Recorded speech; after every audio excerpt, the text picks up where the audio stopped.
Hello, welcome everyone.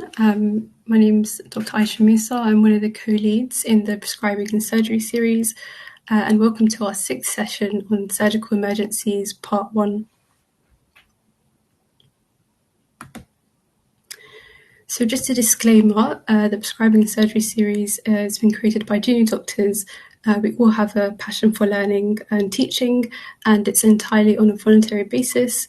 The lecture slides and the teaching content are accurate to the best of our knowledge, and neither the tutors nor mine the bleep take responsibility for any unintentional inaccuracies.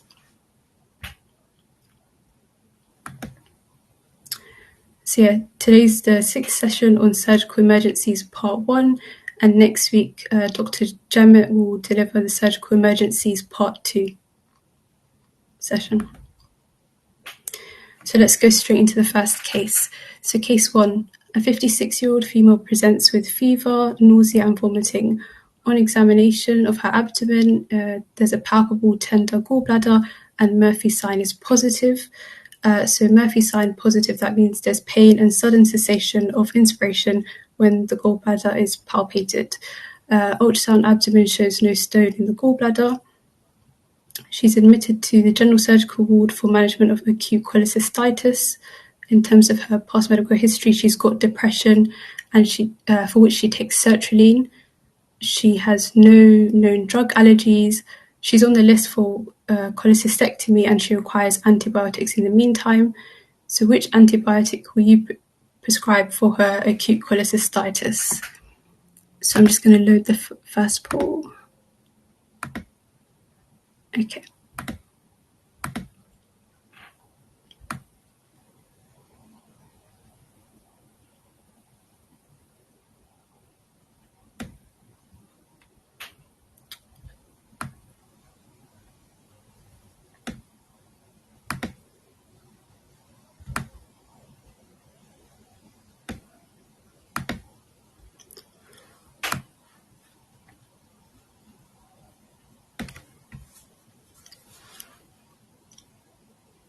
Okay, someone says amoxicillin.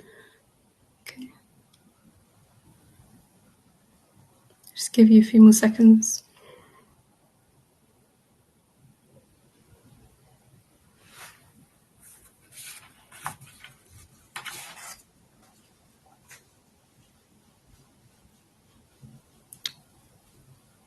Okay.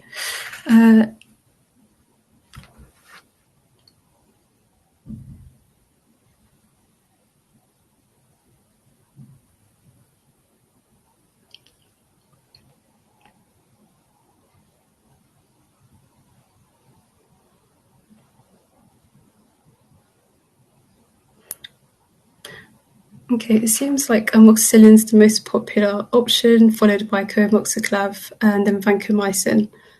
Okay. So the correct answer is actually coamoxiclav 1.2 grams IV TDS.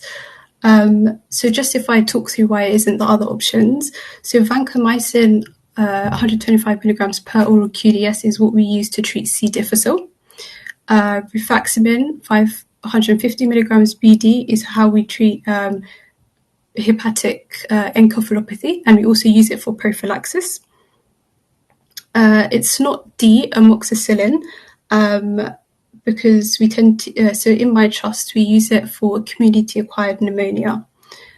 And it's not ceftriaxone, because it's used for epiglottitis, again, according to my local trust. So when it comes to antibiotic prescriptions, always follow your local trust guidelines. So if you see over here, the East Kent guidelines for acute cholecystitis, first line in a patient who's not penicillin allergic is coamoxiclav 1.2 grams IV TDS. I hope that makes sense.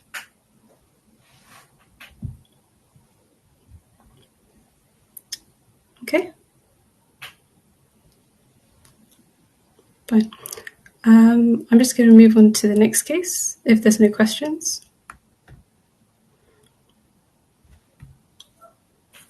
Okay. So case 2. So during her admission following the same patient.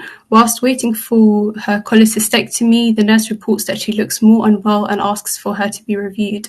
So on examination, she's alert, respirate is 16, her oxygen sats on 98% on room air, temperature is 38, blood pressure 100/70, heart rate's 135 beats per minute, heart sounds 1 and 2 present with no added heart sounds, her chest is clear, her cap refill is 3 seconds, and her urine dip is clear. So the question is, how would you manage her currently? I'm just going to release the poll.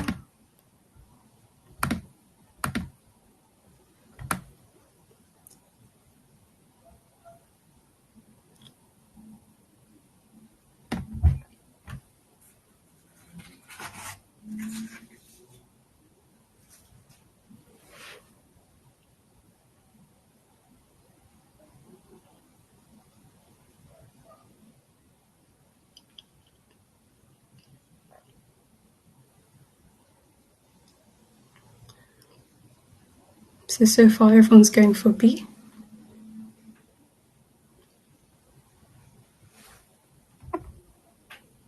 Any other responses?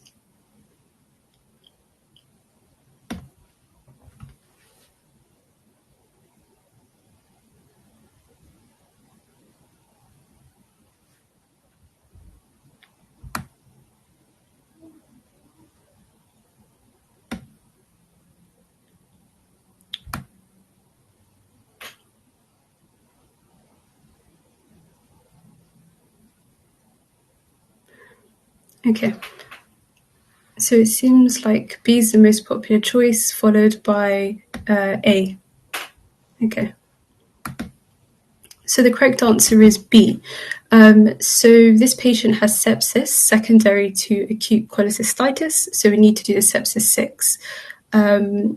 So this patient doesn't require oxygen because oxygen sats are maintained on room air, so that means C or D is not correct. A and E are partially correct, whereas B gives us the full kind of sepsis 6. So taking bloods, including blood cultures and lactate, catheterizing the patient, giving IV fluids, and also IV antibiotics. Okay. Any questions for this, about this case?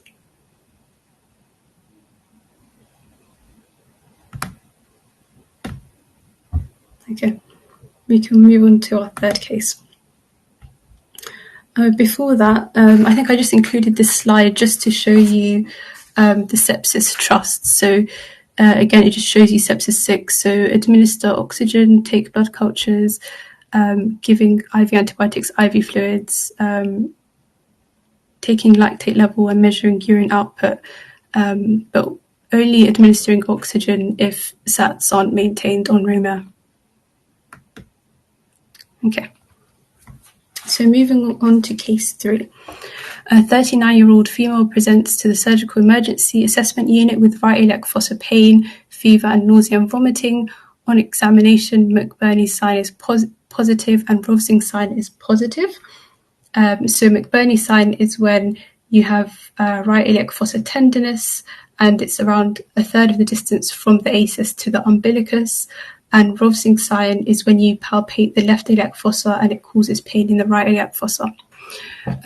So past medical history is negative, not so doesn't have any medical conditions, not on any regular medications, is allergic to penicillin and has an anaphylaxis reaction to penicillin. She undergoes a laparoscopic appendectomy and receives 2 days of antibiotics. She's now apyrexial and her inflammatory markers are improving. The surgical consultant asks you to convert her current antibiotics to an oral equivalent.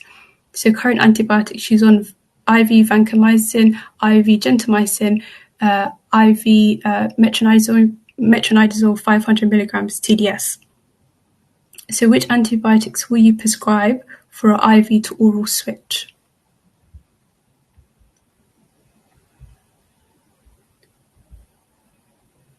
I'm just going to release the poll now.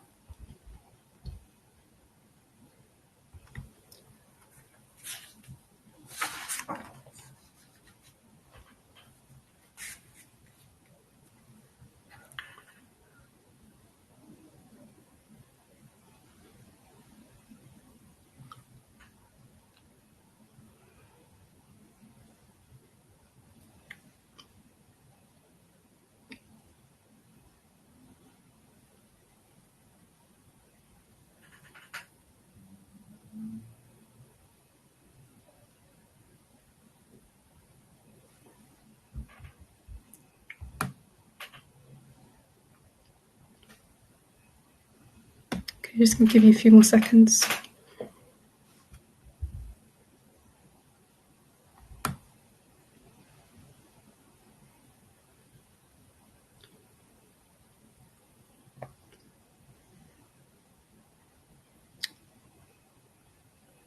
Okay, so it seems like D, which is doxycycline and metronidazole, is the most popular option, followed by B, which is amoxicillin and clarithromycin. Okay. The correct answer is A, so ciprofloxacin and metronidazole. So if we go through why it isn't the other options, so it wouldn't be B. So amoxicillin and clarithromycin is commonly given to patients who have community-acquired pneumonia. Usually when they occur 65 scores around a score of 2. You wouldn't give C because he's penicillin allergic, so you wouldn't give him the comoxiclav. And usually we only give oral comoxiclav once the patient's on IV comoxiclav. It's not D because doxycycline and metronidazole is usually treated, it's a treatment for animal bites for patients that are penicillin allergic. And it wouldn't be flucloxacillin because that's usually used for skin infections like cellulitis.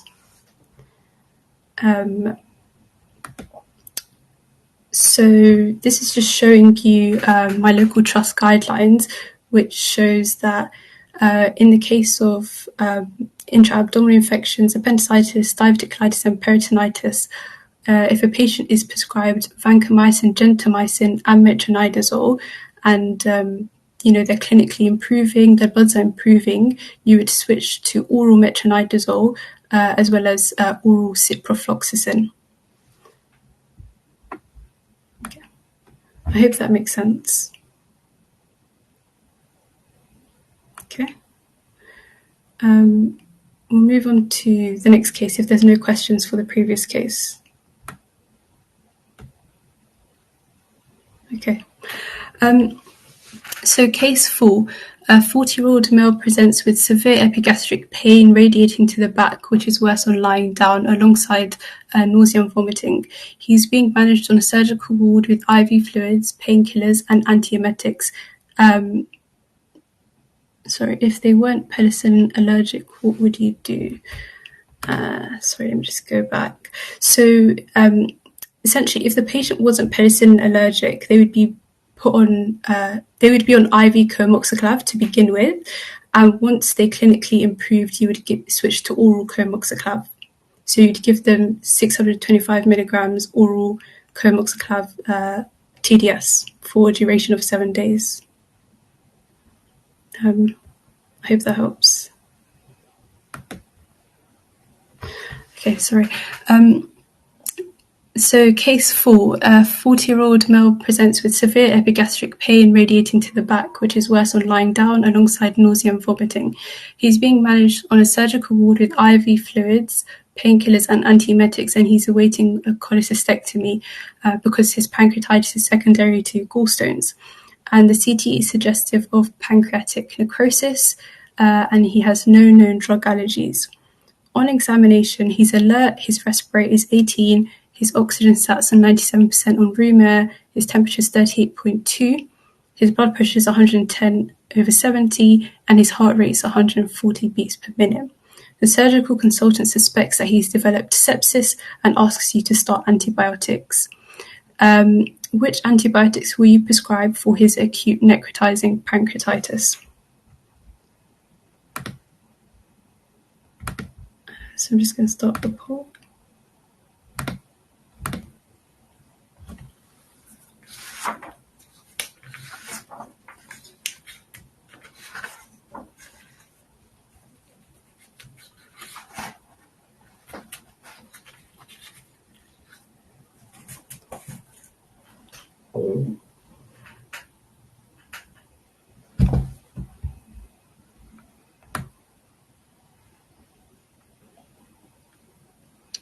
Okay, someone's gone for A.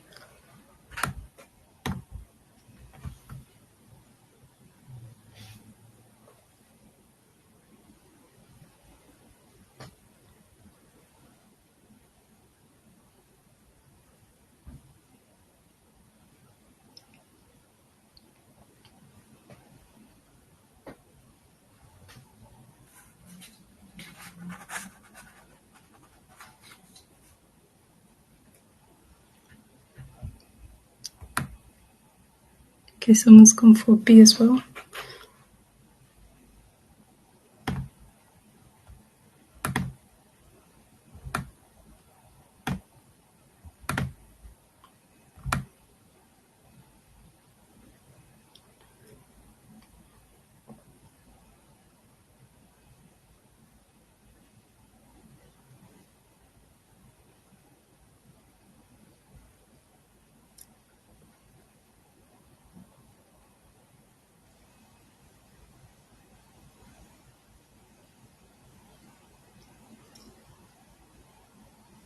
Okay, so A is the most popular option, and 20% of people going for B and D. Okay then. Okay, I'll go through and show the answer now then. So the answer is B. So if we quickly talk through why it isn't the other options. So A, amoxicillin, clarithromycin, and omeprazole. So that's the triple therapy used to treat H. pylori infection. If we go through why it's not C, so ceftriaxone 2 grams IV BD is the treatment for meningitis. If we go through why it's not D, so ciprofloxacin and metronidazole is first line for patients with acute necrotizing pancreatitis who are allergic to penicillin. This patient isn't allergic to penicillin, so this wouldn't be first line. E is amoxicillin, 500 milligrams per oral TDS. So it's not E because this is used for patients with a community-acquired pneumonia. So if I show you my local trust guidelines for acute necrotizing pancreatitis, so first line is ceftriaxone plus metronidazole, and only if the patient was penicillin allergic would you give ciprofloxacin and metronidazole. Just to let you know, in cases of acute pancreatitis, we don't routinely give antibiotics, but in this patient, in this case, because this patient has acute necrotizing pancreatitis with suspicion of infection, we would start antibiotic treatment. I hope that makes sense. Any questions for this case?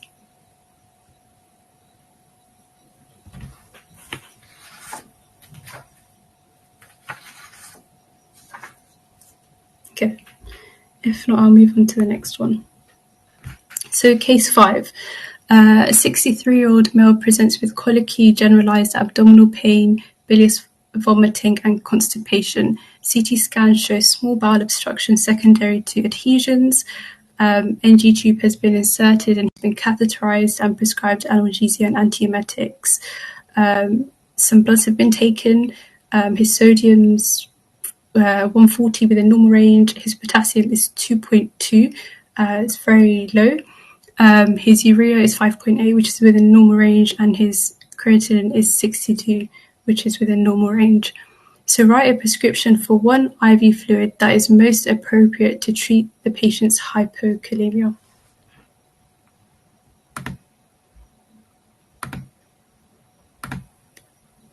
Okay, I'm just going to start the poll now.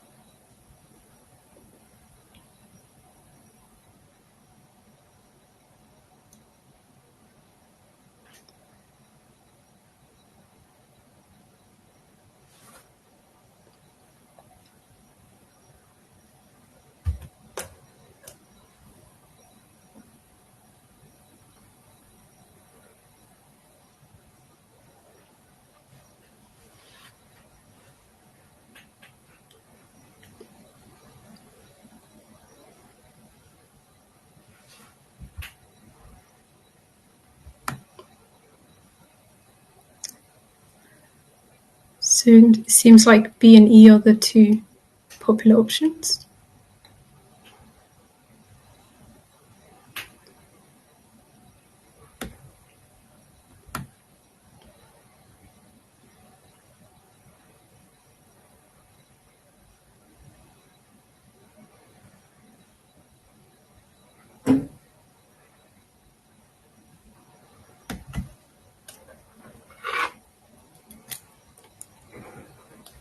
Okay.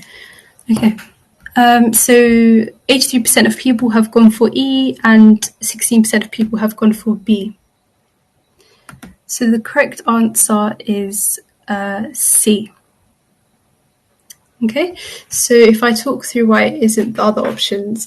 So A, which is calcium chloride 10% IV 10 milliliters over 5 minutes, is what we prescribe initially for patients with severe hyperkalemia, so when the potassium levels are very high, and this is to protect the heart. It's not B, because B, which is glucose 20% IV 100 milliliters over 15 minutes, is what we prescribe to patients that have severe hypoglycemia. It's not D, because D, which is calcium gluconate 10% IV 20 milliliters over 10 minutes, is what we prescribe to patients that have severe hypocalcemia or patients that have severe hyperkalemia, so when the potassium levels are high. And it's not E, because if you see the BNF and NICE guidelines, they say that initial potassium replacement should not involve glucose infusions, because glucose may cause a further decrease in the plasma potassium concentration. So the correct answer is C in this case. So just to show you, in the BNF, it says that first line for severe hypokalemia is potassium chloride with sodium chloride. And again, they said initial potassium replacement should not involve glucose infusions, because glucose may cause a further decrease in the plasma potassium concentration. So the maximum rate that you can give potassium without ECG monitoring is 10 millimoles per hour. And the potassium 0.3% bag contains 40 millimoles of potassium. So the quickest you can give potassium without ECG monitoring is over 4 hours, which is why the correct answer is sodium chloride 0.9%, potassium chloride 0.3% solution, IV 1,000 milliliters over 4 hours, which is option C. Okay, any questions for this case?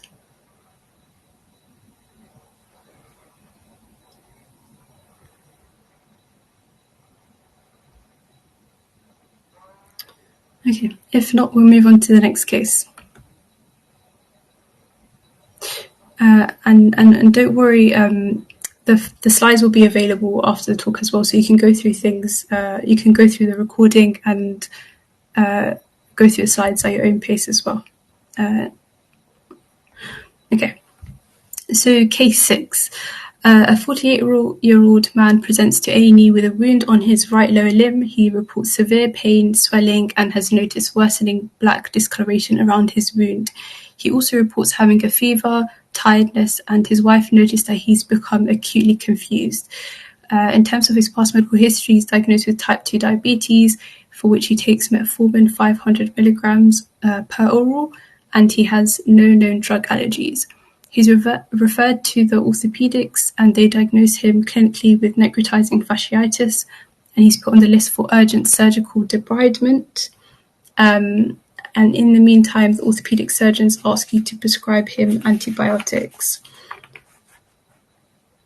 So the question is, which antibiotics will you prescribe for his necrotizing fasciitis? I'm just going to release the poll now.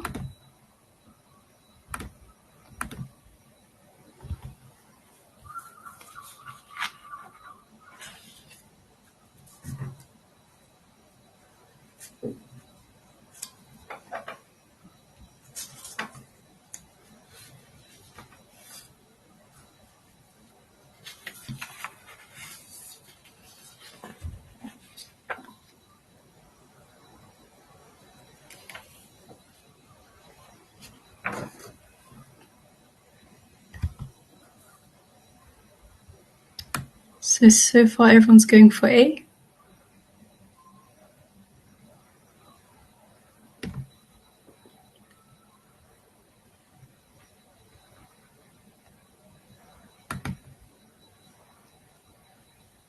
Okay, give you a few more seconds.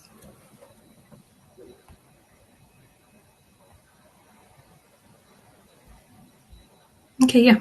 Okay, so far everyone's gone for A. 100% of people gone for A, which is the correct answer.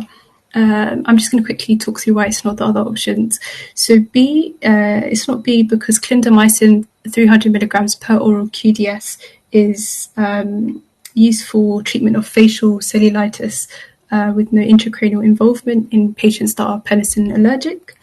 And it's not C because levofloxacin 500 milligrams IV BD is used for facial cellulitis with intracranial involvement in penicillin allergic patients, and this is according to my local trust guidelines.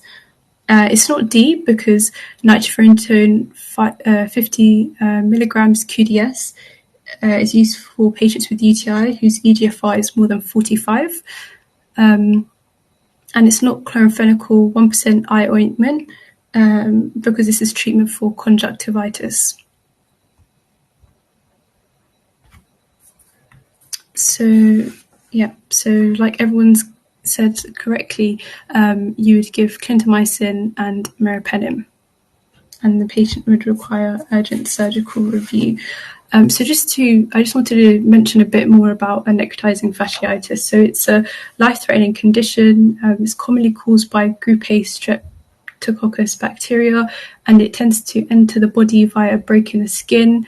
It's a kind of rapidly progressive infection, and it tends to involve the deep subcutaneous tissue and fascia, and it tends to cause extensive necrosis. Which is why, if we just quickly go back to the case, the patient's having worsening black discoloration around his wound. It can present similarly to cellulitis, so with swelling and erythema, but it tends to be caused by cellulitis. Patients tend to present with this intense pain out of proportion to the injury. And sometimes the patients can have pus discharge and blistering around a cut, a wound, a bite, or a burn. Patients also have systemic symptoms, like this patient who had fever and was acutely confused. And risk factors is being immunocompromised. So in this case, the patient has type 2 diabetes. And this is a fatal condition. It can cause septic shock, organ failure, and it can potentially lead to death. So if suspected in your clinical practice, do escalate urgently and to your seniors and refer to the orthopedics team as well. Okay, so we're just going to move on to case 7 if there were no questions about the previous case. Okay, so case 7, an 80-year-old female presents to A&E with pain in her left knee, and she presents also with a fever. On examination of her left knee, it's red, tender, it's painful, warm and swollen, and there's also a reduced range of motion. So in terms of her past medical history, she's got cirrhosis, for which she takes rifaximin. And so rifaximin is used in patients with cirrhosis, as well as lactulose, which helps prevent encephalopathy, and spironolactone, which is used for ascites. And she's got no known drug allergies. She's referred to the orthopedics who conducted joint aspiration and have advised you to start antibiotics for septic arthritis. She's put on the list for surgical joint irrigation and debridement. So the joint irrigation, which would be washing out, and debridement, which would be removing any damaged tissue.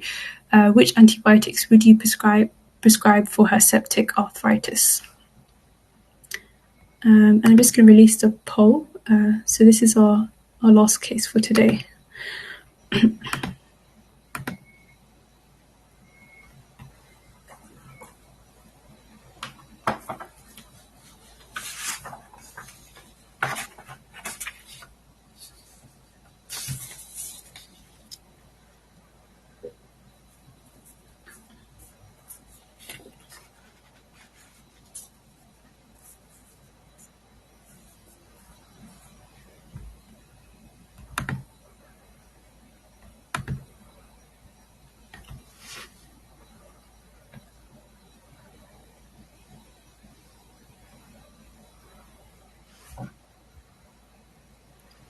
I'm just going to give it a few more seconds for more responses.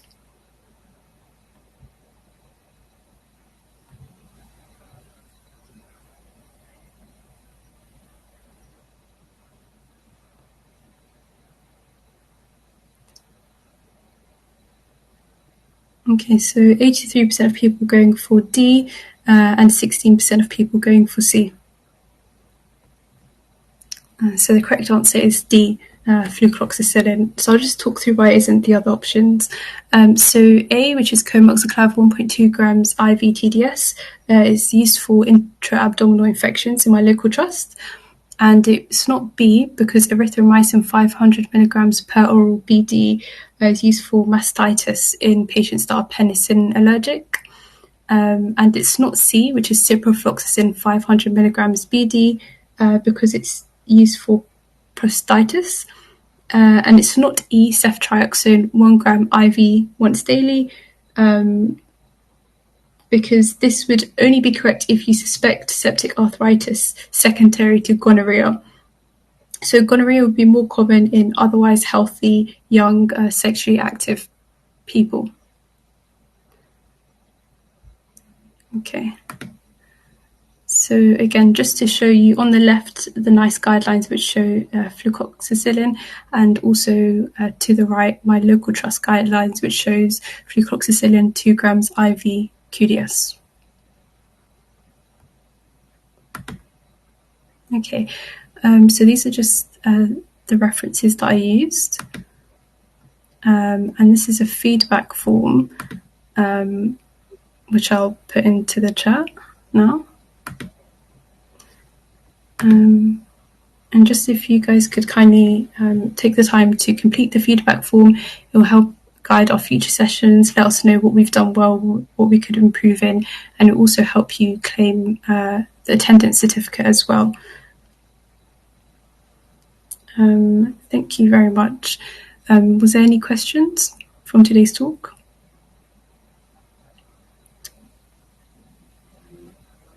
And I hope you found today's session useful.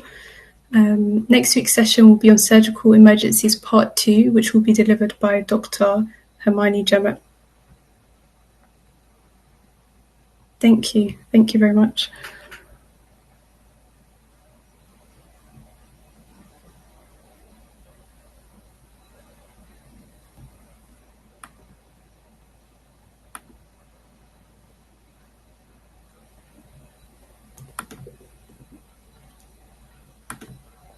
And the slides and the recordings will be made available after the talk on the Medal platform.